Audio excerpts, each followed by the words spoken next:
Welcome to another surprisingly unexpected episode of Monday Movie Pickup. Alright, now before I get to another big haul, on top of the other haul I did last week, let's talk about some new movies. I do have here Hugo, Martin Scorsese's film from 2011, a movie that I've always loved, was a big part of my teenage years, and a movie that was released by Arrow. I actually did an unboxing of this on my Daily Cinephile page, but it's super cool that they did a more expansive set for the film. It has a bunch of new special features on it, including the original special features, and it even has the movie on a 3D disc. So the movie was originally released in 3D. It had a 3D Blu-ray. Some of the people who want to use that technology, who put the money into it, they deserve to see the movies that were made in 3D. They deserve to see them in 3D. So maybe in the future, if I had the time and the money and the space, I could get the 3D TV, get the 3D setup. I doubt it, just because it's not a technology I'm too interested in. But I really appreciate that they are still doing what they can with 3D Blu-ray. I have here the Dark Knight Trilogy set. This was released in 2013. It was part of an Amazon Prime deal, and it's a set that I have wanted to get for such a long time. I also did an unboxing of this on the Daily Cinephile, but mostly I wanted to get this set just for this extra bonus disc, which can be found at the end here, right there. So there's a few extra special features on there that were not included in the other Blu-rays. I own the other movies. I've owned the bonus discs that came with Dark Knight and The Dark Knight Rises, but the few special features that were released on this set alone, I've never gotten to. Now, you can get this set in a smaller version that doesn't include all of this. I think they may still include some of the production art, but they don't include like this booklet. You know, this booklet only comes with this version of the set. Here's the promotional art, which is included on the smaller set, but the other thing it doesn't include are the vehicles here. Yeah, so it came with 3 vehicles. Now, I said on the Daily Cinephile I wasn't sure if I was going to open this, but ultimately I gave in. I opened it.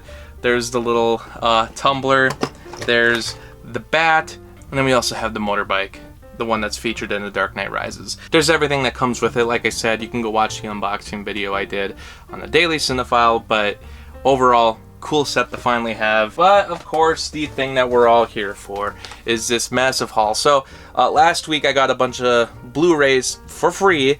The same thing happened here. This is actually from the same person, but apparently there was just more stuff that I didn't even realize. Some of the movies I already owned, but these ones are the ones that I didn't own, so we're just going to go through them. And again, they all have $2 stickers, but I make it clear, I did not buy these for $2 each. This is Abraham Lincoln Vampire Hunter. I've never seen it. I was interested to see it at the time. I completely forgot it was released in 3D, or that it even had a Blu-ray 3D release, so that's kind of cool to have this. Didn't realize I'd be getting so many 3D Blu-rays in one episode. I know this was mostly known for being produced by Tim Burton, wasn't directed by him. It came out around the same time as Alice in Wonderland. But yeah, never got to watching it, but have always been interested in it. The Adjustment Bureau. So this is a movie that I have wanted to watch for many years now, and always kind of forgot about it, but you know, I like Matt Damon, and this is one of the Matt Damon movies I have not seen. After Earth. I own a couple other M. Night Shyamalan films, and given that this is, whoa, there's a bonus disc in there. That's pretty cool. Didn't know that that was coming with it. But yeah, this is the big box office bomb of M. Night Shyamalan, and of course I haven't seen it, because why would I want to watch something that everyone has said is bad? Here's Battleship, another big box office disaster of a movie. During that time where any IP and all IP should be turned into a movie, so, oh, we did Transformers? Well, what else does Hasbro have? Battleship, the game. Let's turn that to a freaking movie. I'd love to watch this just to see if there's actual references to the board game. We have the Butterfly Effect. I actually remember watching this movie as a kid. I can't remember which ending was which, but I remember trying to watch both of them, and I was very interested in this movie as a kid, surprisingly. I know that this is one of those movies that even with the director's cut, people say it was butchered in the edit, so this has a bit of a cult following. The Cabin in the Woods. I remember seeing this movie my first year of college, and it was just a big, surprising movie. The people who showed it to me tried to tell me absolutely nothing about it, so there was a big surprise in store, and it was such a fun way to see the movie. I'm sure most people know what the big twist is in the movie nowadays, but if you don't, if you've never seen it, I do recommend it. Here's The Contract. Morgan Freeman, John Cusack. Is there anything else I could say about this movie? It's just one of those movies I didn't even know existed. Eastern Promises, another one that I don't really know anything about, but directed David Cronenberg, so there you go. There I can add to the Cronenberg collection, which I don't have a lot of his movies, but it's slowly been growing. Here's The Edge, Anthony Hopkins and Alec Baldwin, another one that I really had no knowledge of before owning it. Here's Grosse Point Blank. I have wanted to see this movie for years. I have never gotten to getting a digital rental of it, but I've never gotten to buying the Blu-ray either, so to see it as part of this haul was a big surprise. And like a lot of the Disney Blu-rays for movies that come from either Touchstone or this one's Hollywood Pictures, no special features, of course. They've always been really bad at that. Here's Inkheart, another Brendan Fraser movie that I have not seen. I've heard somewhat good things about this one. I think it has a bit of a following, but not anything that I'm on top of, and I only really know the movie by name and by the cover, but nothing really else about it. Here's Jacob's Ladder, another movie that I have heard of, but the only thing I really know about it is that, yeah, it's Tim Robbins, because I've always been a big fan of Shawshank. I always wondered, like, what other movies had Tim Robbins? And besides The Hudsucker Proxy, this was the other movie that popped up, so, oh, and of course Howard the Duck, you can't forget that one. But this is Pathfinder. I don't know anything about this movie, and in fact, I feel like I've never even heard of it. Robin Hood, Prince of Thieves. This was a big deal when it came out in the 90s, and it's a movie that for many years I have put off watching, so another great one to add to the collection, and one that I'm happy to finally watch because I've been meaning to see this one.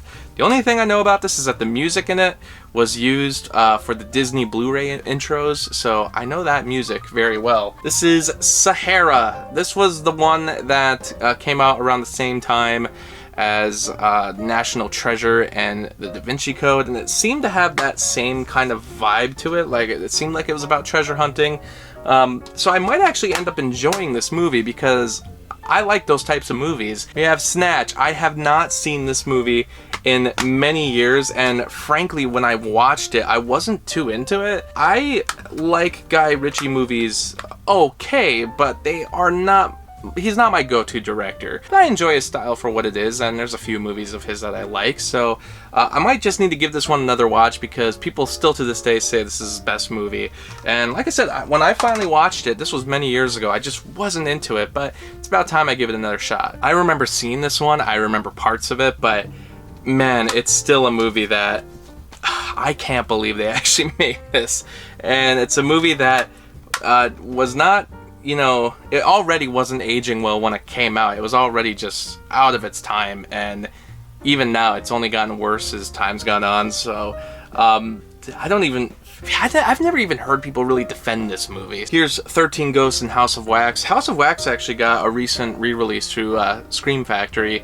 House of Wax is one of those movies that it's actually a remake of a 50s movie, which itself is a remake of a 30s movie, or at least it took a lot of notes from the movie that was made in the 30s. I think that one was actually called Mystery of the Wax Museum, and I think that isn't the exact same premise in all three movies. They all are slightly different, but it's kind of the same concept. None of them I've actually seen. It'd be interesting to go through all three of them. There may even be other remakes or adaptations that I don't know about, but this is the one that I remember coming out when I was a kid. Tucker and Dale vs. Evil. I loved this movie when I first saw it. Again, this is another one that, it's been about 10 years since I've seen it, but man did I dig it. I loved the premise. I had never seen anything like this movie, and glad to have it in my collection. I waited way too long to add it. Untraceable. I have nothing to say about this one. I honestly, I know Diane Lane's in it. That's about it. I think this actually has a Arrow Blu-ray release now, and just one of those famous box office bombs in the sense that it was very expensive to make and it just couldn't make its money back. But clearly, you know, Universal embraced the movie because they still have the Waterworld attraction at Universal Studios. So, don't really know what to expect about this one, but, you know, I've heard from people that, you know, it gets a bad rap, and it's a movie that you can see the budget on screen, and I like movies like that. I appreciate when something is expensive, even if it's like a dud. It's cool to see something that's like an expensive dud. You can see the production value on screen. And last but not least, we have Wild Hogs. This was quite a hit when it came out, and I definitely have seen it. I know a lot of people in my family like this movie, and I remember liking it okay. It's been many years. I don't remember really much about it, and I know Ray Liotta's in it, so I kind of want to give it another watch just because of that, because I know he's meant to be the villain of the film.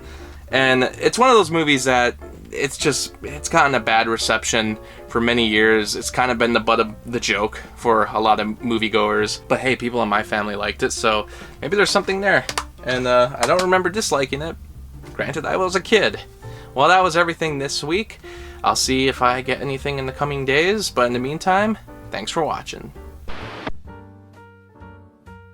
Thanks for watching the video, and special shout out to Lauren, Anthony, Anna, Kirsten, Spencer, Lucas, Ryan, and Robert for the support on Patreon. By joining my Patreon, you can get exclusive videos and blogs, and for only $7, you can request your own movie review. I hope you stick around, Cinephile, and have a happy, productive day.